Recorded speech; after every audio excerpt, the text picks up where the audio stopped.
नमस्कार दोस्तों, यह वीडियो आपके लिए बहुत ही इंपॉर्टेंट होने वाली है। अगर आप किसी भी कम्पिटेटिव एग्जाम की तैयारी कर रहे हैं तो दोस्तों ये वीडियो आपके लिए बहुत ही महत्वपूर्ण है। इसमें हम देखेंगे पॉलिटी के अति महत्वपूर्ण क्वेश्चन देखेंगे, ठीक है ना। आप दोस्तों यूपी पुलिस कांस्टेबल की तैयारी कर रहे हैं, यूपी पुलिस कंप्यूटर ऑपरेटर की तैयारी कर रहे हैं, आरओ की तैयारी कर रहे हैं, पीसीएस की तैयारी कर रहे हैं, दोस्तों बहुत ही मोस्ट इंपॉर्टेंट क्वेश्चन होने वाला है, ठीक है ना। पहला क्वेश्चन देखते हैं, मंत्रिपरिषद की बैठकों की अध्यक्षता कौन करता है। दोस्तों मंत्रिपरिषद की बैठकों की अध्यक्षता कौन करता है? ऑप्शन ए प्रधानमंत्री करते हैं, ठीक है ना। यहाँ पर देख सकते हैं कि मंत्रिपरिषद की बैठकों की अध्यक्षता प्रधानमंत्री द्वारा की जाती है, क्योंकि वही जो है मंत्रिपरिषद का अध्यक्ष होता है, ठीक है। आइए देखते हैं दोस्तों एक एक पॉइंट को। देखिए राष्ट्रपति राष्ट्रपति देखिए राष्ट्रपति दोस्तों क्या करता है। दोस्तों राष्ट्रपति के देखिए जो न्यूनतम उम्र होती है वो 35 वर्ष होती है, ठीक है ना, याद रखिएगा, ठीक है। संयुक्त अधिवेशन की अध्यक्षता कौन करता है? संयुक्त अधिवेशन की अध्यक्षता दोस्तों संयुक्त अधिवेशन अनुच्छेद 108 में है और उसकी अध्यक्षता करता है लोकसभा का अध्यक्ष करते हैं, ठीक है ना, तो याद रखिएगा। आइए अगला क्वेश्चन देखते हैं, भारत का प्रधानमंत्री बनने के लिए अपेक्षित न्यूनतम आयु क्या है दोस्तों? तो ऑप्शन सी 25 वर्ष होता है, ठीक है ना, भारत का प्रधानमंत्री बनने के लिए।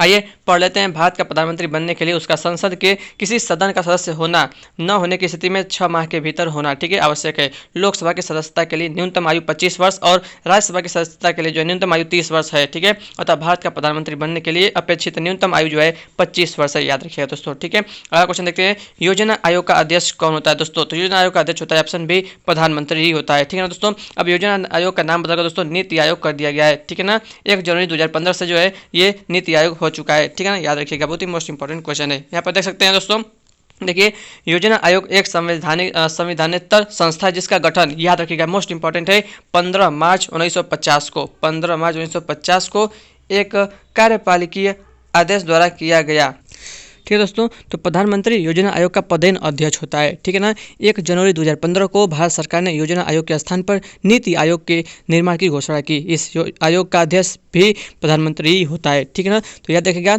योजना आयोग का गठन 15 मार्च 1950 को और नीति आयोग हो गया 1 जनवरी 2015 को, ठीक है। आइए अगला क्वेश्चन देखते हैं, भारत में अवशिष्ट शक्तियाँ निहित हैं, किसमें निहित है दोस्तों?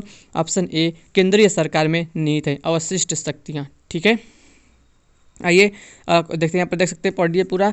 भारत में अवशिष्ट शक्तियाँ केंद्रीय सरकार में निहित की गई हैं। संविधान के अनुच्छेद 248 के अनुसार अवशिष्ट शक्ति अर्थात ऐसे विषय पर जो संघ, राज्य या समवर्ती सूची में शामिल नहीं है, विधि बनाने की शक्ति संघीय विधानमंडल में निहित होगी, ठीक है। अगला क्वेश्चन है कि संसदीय प्रकार की सरकार में वह बराबर वालों में पहला होता है, वह कौन होता है दोस्तों? तो ऑप्शन बी प्रधानमंत्री होता है, ठीक है।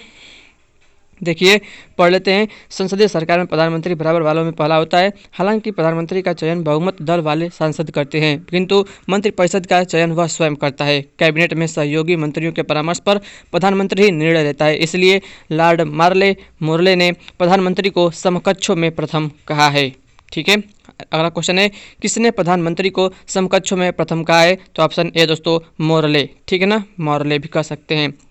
अगला क्वेश्चन है, मंत्रिमंडलीय तानाशाही का विचार किसकी देन है? ऑप्शन ए दोस्तों म्यूर की देन है, ऑप्शन ए म्यूर की देन है, ठीक है। मंत्रिमंडलीय तानाशाही का विचार रैमसे म्यूर की देन है।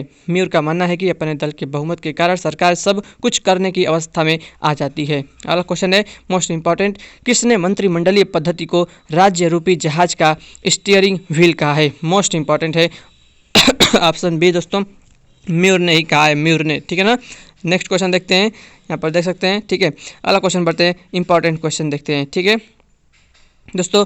भारत में प्रधानमंत्री तब तक अपने पद पर रहता है जब तक उसे प्राप्त है, तो ऑप्शन सी लोकसभा का विश्वास जब तक उसे प्राप्त रहेगा तब तक वो अपने पद पर बना रहेगा प्रधानमंत्री, ठीक है। देखिए प्रधानमंत्री मंत्रिपरिषद का अध्यक्ष होता है तथा मंत्रिपरिषद संविधान के अनुच्छेद 75(3) के तहत लोकसभा के प्रति उत्तरदायी होती है। लोकसभा में लोकसभा में मंत्रिपरिषद के विरुद्ध अविश्वास प्रस्ताव पारित होने पर जो है प्रधानमंत्री सहित मंत्रिपरिषद को पदत्याग करना पड़ता है, ठीक है। अगला क्वेश्चन है, भारत के प्रधानमंत्री का कार्यकाल कितना है दोस्तों?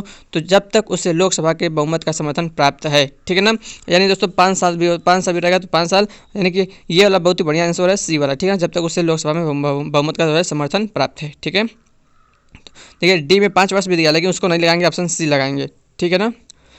सरकारी आयोग का गठन किस विषय पर रिपोर्ट देने के लिए किया गया था दोस्तों? सरकारी आयोग का गठन ऑप्शन बी केंद्र राज्य संबंध, ठीक है ना, केंद्र राज्य संबंध, याद रखिएगा। देखिए सरकारी आयोग का गठन वर्ष 1983 में केंद्र राज्य संबंधों पर विचार हेतु किया गया था, जिसने वर्ष 1987 में अपनी रिपोर्ट सौंपी थी, याद रखिएगा। 83 में गठन हुआ, 1987 में जो है रिपोर्ट सौंपी थी, ठीक है। वह प्रधानमंत्री कौन था जिसे संसद ने मतदान द्वारा अपदस्थ कर दिया? संसद ने मतदान द्वारा अपदस्थ कर दिया। Option C VP Singh, VP Singh. ठीक है, अगला क्वेश्चन देखते हैं दोस्तों, मोस्ट इंपॉर्टेंट क्वेश्चन है सारे। भारत का प्रधानमंत्री निम्नलिखित किस प्रक्रिया से बनाया जाता है दोस्तों?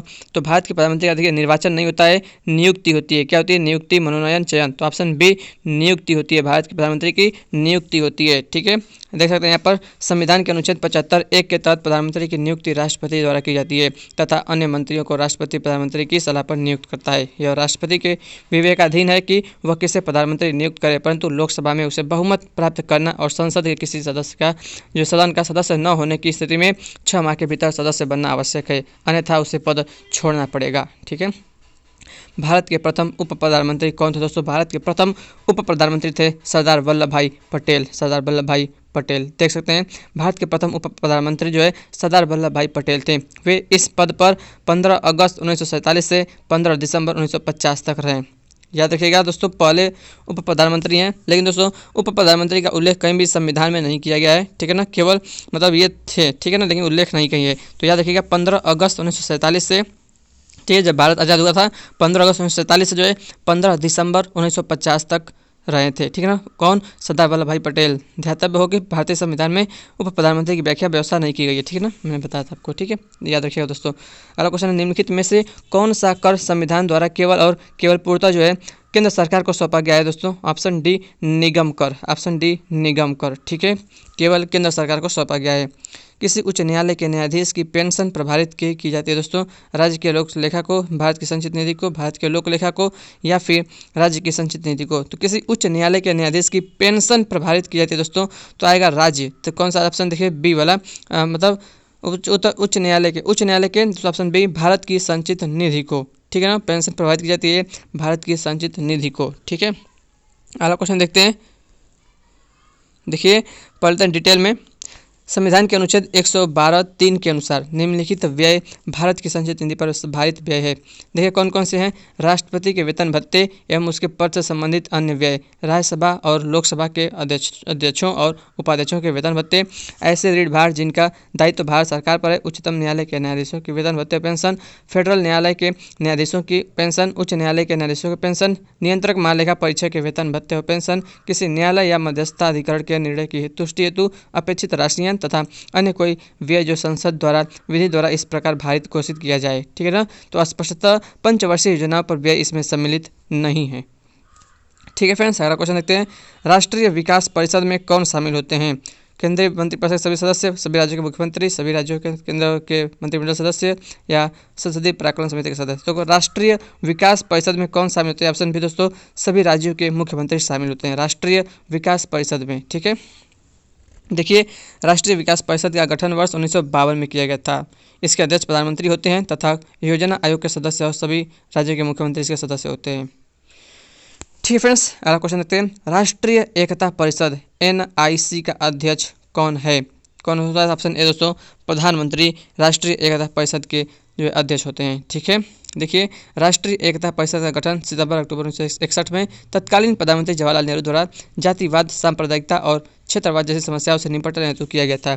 इस परिषद की प्रथम बैठक जून 1962 में हुई। हाल ही में इस परिषद की 16वीं बैठक 23 सितंबर 2013 को आयोजित हुई। इस परिषद के अध्यक्ष प्रधानमंत्री होते हैं। ठीक है, तो राष्ट्रीय एकता परिषद का गठन याद रखिएगा 1961 में प्रधानमंत्री जवाहरलाल नेहरू ने किया था। ठीक है, आगे बढ़ते हैं। देखिए परीक्षा प्रश्न जो है तथ्यात्मक प्रस्तुति देख सकते हैं, बहुत ही मोस्ट इंपॉर्टेंट सारे पॉइंट्स है। ठीक है, भारतीय संविधान के अनुच्छेद 74 और 75 मंत्रिपरिषद के कार्यों तथा प्रधानमंत्री एवं मंत्रियों की नियुक्ति एवं उत्तरदायित्व पर विचार करते हैं। ठीक है, राज्य की मंत्रिपरिषद सामूहिक रूप से विधानसभा के प्रति उत्तरदायी होगी। राज्य की मंत्रिपरिषद सामूहिक रूप से विधानसभा के उत्तरदायी होगी प्रति। ठीक है, संघीय सूची के अंतर्गत आने वाले विषयों पर नियम बना सकने का जो है संसद को एकमात्र अधिकार है संघीय सूची के अंतर्गत। ठीक है, समवर्ती सूची में लिखे विषयों पर अधिनियम बनाने का अधिकार राज्य और संघ दोनों के पास होता है। दोनों के द्वारा ही एक ही विषय पर बनाए गए नियमों में विरोधाभास होने पर संघ के नियम अविभावी होते हैं। श्रमिक संघ विषय समवर्ती सूची के अंतर्गत शामिल है। श्रमिक संघ विषय जो है वो समवर्ती सूची के अंतर्गत शामिल है। जनगणना दोस्तों, जनगणना विषय जो है संघ सूची के अंतर्गत समाविष्ट है, ठीक है ना, याद रखिएगा। जनगणना जो है वो संघ सूची के अंतर्गत आता है, जनगणना, ठीक है। देखिए, JC शाह आयोग की अनुशंसा के आधार पर पंजाब पुनर्गठन अधिनियम द्वारा पंजाब और हरियाणा के राज्य गठित किए गए, ठीक है। JC शाह आयोग। पंचवर्षीय योजनाओं पर व्यय भारतीय संचित निधि पर भारित व्यय नहीं है, याद रखिए दोस्तों, पंचवर्षीय पर जो व्यय किया जाता है वो भारतीय संचित निधि से नहीं किया जाता है, ठीक है दोस्तों। देखिए, अब न्यायपालिका से हम अगले वीडियो में कुछ देखेंगे प्रश्न, न्यायपालिका से प्रश्न मोस्ट इंपॉर्टेंट जो पूछे गए दोस्तों, ठीक है ना। अब तक जो जितने भी सवाल पूछे गए दोस्तों, मोस्ट इंपॉर्टेंट दोस्तों क्वेश्चन रहेंगे इसमें, ठीक है ना। तो फ्रेंड्स, मिलते हैं नेक्स्ट वीडियो में। इस वीडियो को लाइक जरूर करिएगा। Thanks for watching this video. जय हिंद, जय भारत, वंदे मातरम।